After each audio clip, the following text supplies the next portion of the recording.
বছরগুলির মতো এবছরও দুর্গাপুজোয় চমক দিতে চলেছে ময়নাগুড়ির ইউথ ক্লাব। পরিবেশ সচেতনতার বার্তা দিতে এবার দুর্গাপুজোয় পরিবেশ বান্ধব মণ্ডপ তৈরি হচ্ছে ময়নাগুড়ির ইউথ ক্লাবে। মণ্ডপ তৈরির সমস্ত উপকরণ পরিবেশ বান্ধব। থার্মোকল, প্লাস্টিক বা অন্য কোনো কঠিন সামগ্রী ব্যবহার হচ্ছে না মণ্ডপে।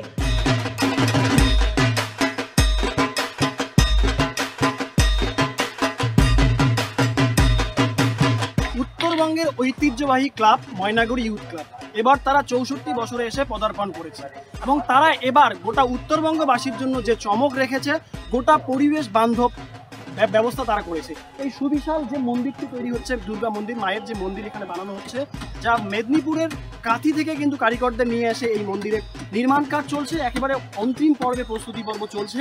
এবং যেমনটা জানা যাচ্ছে, পরিবেশ বান্ধব ধান, পাট, হোগলা পাতা দিয়ে কিন্তু এই প্যান্ডেল বানানো হচ্ছে এবং বাঁশের কাঠামোর উপরে কিন্তু প্লাইবোর্ডের যে ছাদ, সেই ছাদ দিয়ে তার উপর কাঁচ এবং এই পরিবেশ বান্ধব যে সমস্ত সামগ্রী তা ব্যবহার করেই এই মন্দির তিলে তিলে গড়ে উঠছে। এই বছর আমাদের যে প্যান্ডেলটি রয়েছে সেটার থিমটার নাম হচ্ছে প্রকৃতির সাথে। আমাদের মেনলি হচ্ছে সমাজ থেকে যেসব জিনিস এখন প্রায় লুপ্ত হয়ে যাচ্ছে, যেমন পাট, ধানের শীষ, মানে পরিবেশ বান্ধব যেসব জিনিস, ওই জিনিস দিয়েই প্যান্ডেলটি হচ্ছে। প্যান্ডেলটি বিশাল আকারের প্যান্ডেলের উচ্চতা রয়েছে 77 ফিট। আর আমাদের এই বছরের 64তম বর্ষে প্যান্ডেলের মেন চমক, আমরা পরিবেশ বান্ধব প্যান্ডেলটি ধরে মানে লোকের সমাজের কাছে একটা সুন্দর বার্তা দিতে চেয়েছি। আমরা সাধারণ মানুষকে বার্তা দিতে যাচ্ছি যে সমাজ থেকে প্লাস্টিক জাতীয় জিনিস এইসব যাতে মানুষ ব্যবহারটা একদমই বন্ধ করে দেয়। তারপরে থার্মোকল জাতীয় জিনিস, যেমন প্যান্ডেলের কাজ বিভিন্ন জায়গায় থার্মোকল দেয়, আমাদের থার্মোকল একদমই নেই প্যান্ডেলে, মানে চলবেই না। সেক্ষেত্রে আপনাদের এখানে প্রচুর বুফে দেখা যায় খাবার ক্ষেত্রে, সেখানেও কি এই সিস্টেমটাই? হ্যাঁ, সেখানেও সেম সিস্টেমেই থাকবে। খালি জলের বোতলটা থাকছে, সেটা তো আমরা মানে এখনও সাবস্টিটিউট কিছু বের হলেও তো আমরা ব্যবস্থা নিতাম। এমনি কোনো প্লাস্টিকের গ্লাস বা প্লাস্টিকের থালা বা থার্মোকলের থালা এইসব কিছু আমরা ইউজ করছি।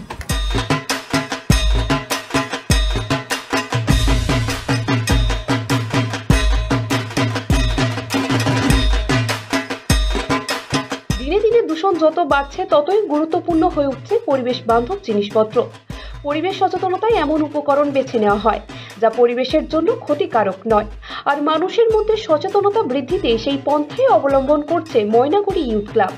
64তম বর্ষে পা দিল জলপাইগুড়ির এই পুজো। প্রতি বছরই কিছু অভিনব ভাবনা দর্শনার্থীদের উপহার দিয়ে থাকে এই ক্লাব। এবারও সেই ধারাকেই বজায় রেখে তুলে ধরল কিছু সামাজিক বার্তা। সম্পূর্ণ পরিবেশ বান্ধব উপকরণ দিয়ে 41 লক্ষ টাকা ব্যয়ে তৈরি হয়েছে সুবিশাল মন্দির। মেদিনীপুরের কাঁথি থেকে শিল্পীরা পৌঁছে গিয়েছেন উত্তরবঙ্গে। তারাই এবার মণ্ডপ সজ্জার দায়িত্বে। ধান, পাট, হোগলা পাতা ব্যবহার করে তৈরি হয়েছে এই মণ্ডপ। বাঁশের কাঠামোর উপর প্লাইবোর্ডের ছাউনি দিয়ে তার উপর নানান কারুকার্য। এই অভিনব উদ্যোগ নজর কাড়বে আপনারও। আপনারা কি দিয়ে কি বানাচ্ছেন? প্যান্ডেল বানাচ্ছি প্লাই, ধান, পাট, হোগলা পাতা। আচ্ছা, হোগলা পাতা, পাট, ধান, মানে পুরোটাই পরিবেশ বান্ধব জিনিস। এটা আপনারা ওখান থেকে নিয়ে এসেছেন? আমরা আমার বাড়ির কাছে। প্রস্তুতি কতটা এখন? প্রস্তুতি প্রায় কাছাকাছি, মানে পুজোর আগেই আপনারা হ্যান্ড ওভার দিয়ে দেবেন? হ্যাঁ, এবছর তার থেকে অনেক বেশি ভিড় হবে। আমরা আশা করি এই বছরও আমরা আগের বছরও বিশ্ব বাংলা সেরা হয়েছিলাম জলপাইগুড়ি জেলায়, এই বছরও আশা করি সেরাই হব। ক্রাউড কন্ট্রোলের জন্য এই বছর আমরা মানে আমাদের 3টা পথ রয়েছে, মানে আমরা সাবস্টিটিউট 3টা এক্সট্রা রাস্তা বের করেছি যাতে লোক ধীরে সুস্থে বের হতে পারে। আর আমাদের তো সুবিশাল মাঠ, লোক ছড়িয়ে ছিটিয়ে থাকবে, সেরকম ক্রাউড হলেও লোকের খুব একটা অসুবিধা হয় না। হ্যাঁ, প্রশাসন থেকে তো যথেষ্ট সাহায্য রয়েছে। প্রশাসন আমাদের এই ক্রাউড কন্ট্রোলের জন্য যথেষ্ট ব্যবস্থা নিয়েছে। থেকে সর্বোচ্চ বাজেট বলতে পারো উত্তরবঙ্গে, মানে আমার মনে হয় এত বাজেটের পুজো হচ্ছে না। আমাদের বাজেট অ্যাপ্রক্স 41 থেকে 42 লক্ষ টাকা বাজেট ধরে চলছি আমরা, কিন্তু যা দেখছি এটা 35 লক্ষতে পৌঁছে যাবে। এটা অবশ্যই আমাদের বিভৎস কাজে লাগে। 1,10,000 টাকা আমাদের বিগ বাজেট হলেও আমাদের কাছে এটা খুবই মানে এটা কাজের জিনিস। এবং মুখ্যমন্ত্রীকে অসংখ্য ধন্যবাদ, তিনি এই দুর্গাপূজায় বিশেষ করে প্রত্যেকটা ক্লাবকে যে হেল্পটা করে, বিশেষ করে ছোট ক্লাবগুলো যারা পূজা করে তাদের ক্ষেত্রে খুব সুবিধা হয় এবং আমাদের অবশ্যই বিরাট কাজে লাগে টাকা। গোটা মণ্ডপ জুড়ে রয়েছে সাবেকিয়ানার ছোঁয়া। বিভিন্ন আমলের দেবদেবী মূর্তিকে স্থান দেওয়া হয়েছে এই মন্দিরের বিভিন্ন দেওয়ালে। তবে শুধুমাত্র সুবিশাল মন্দিরই নয়, দেবী মূর্তিতেও রয়েছে অভিনবত্ব। প্রাচীনকালে মানুষ এবং প্রকৃতির মধ্যে একটা নিবিড় সম্পর্ক ছিল। সেকালে প্রকৃতি এবং মানুষের মাঝে কোনো সংঘাত ছিল না। কিন্তু সাম্প্রতিককালে পরিবেশ এবং মানুষের মধ্যে সেই সম্পর্কের অবসান ঘটেছে। মানুষ প্রকৃতির দাস, কিন্তু বর্তমান সময়ে এর উল্টোটাই দেখা যাচ্ছে। মানুষ প্রকৃতির প্রতি বিভিন্নভাবে অত্যাচার এবং ধ্বংসাত্মক কাজ চালিয়ে যাচ্ছে। তবে কথাই আছে, প্রতিটি ক্রিয়ারই পাল্টা প্রতিক্রিয়া রয়েছে, ফলে প্রকৃতিও পাল্টা প্রতিক্রিয়া দেয়। কখনো হরপাবান, কখনো আবার অতিবৃষ্টি। প্রকৃতির তাণ্ডবে বছরের বেশিরভাগ সময়ই নাজেহাল থাকে উত্তরবঙ্গ। প্রকৃতির রুদ্ররূপের কারণ বিশ্লেষণ করতে গেলেই কিন্তু মাথায় আসে বেদনাদায়ক ছবি।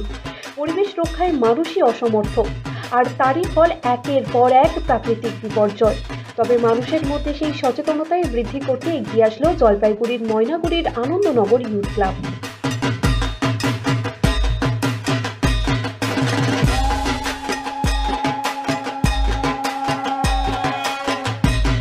আর অল্প কয়েকদিনের অপেক্ষা, তারপরেই এই মন্দির একেবারে আপামর দর্শকদের জন্য খুলে দেওয়া হবে।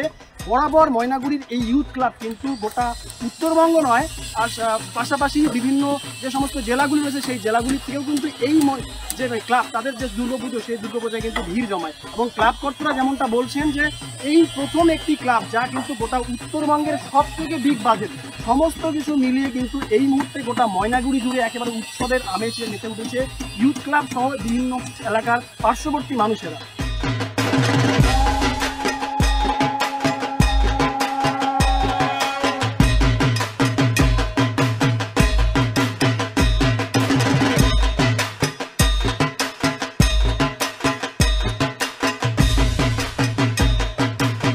ময়নাগুড়ি ইউথ ক্লাবের মাঠ থেকে ক্যামেরায় উৎপল রায়ের সঙ্গে সানি, সময়।